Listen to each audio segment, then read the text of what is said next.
Battery চালিত রিকশায় সৃষ্ট যানজট ও শব্দ দূষণের খবর জানতে আমরা চলে যাব ময়মনসিংহে। সেখানে রয়েছেন সহকর্মী কাজী গোলাম মুস্তফা। মুস্তফা, অটোরিকশার বেপরোয়া চলাচল নিয়ে কি বলছে ময়মনসিংহের নগরবাসী, জানাবেন আমাদের। যেমন বলছিলেন এটি বলার নেই। আর সাধারণ মানুষরা এটি মানে ভুক্তভোগী হয়ে গেছে। প্রতিনিয়ত দুর্ঘটনা ঘটছে এবং অনেকে পঙ্গুত্ব বরণ করতে মৃত্যুর মতো ঘটনা ঘটছে। আর ময়মনসিংহ নগরীতে আপনার বর্তমানে 13 থেকে 15,000 অটো রিক্সা চলছে।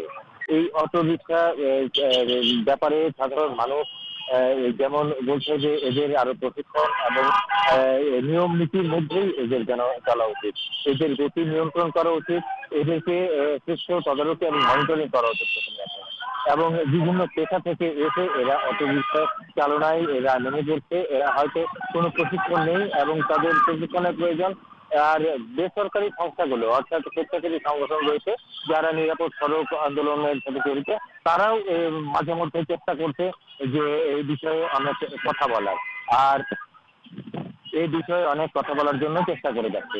আর প্রতিনিয়ত মানুষের যানজট, শহরে যানজট লেগে থাকে এই অটোরিক্সার কারণে, যেহেতু তাদের নিয়ন্ত্রণ করার কোনো প্রকার ব্যবস্থা নেই এবং জেলার ট্রাফিক বিভাগও হিমশিম খেয়ে ওঠে। আমি এই মুহূর্তে আছি ময়মনসিংহের ব্যস্ততম জায়গা শনিগঞ্জ ব্রিজ মোড় এলাকায়।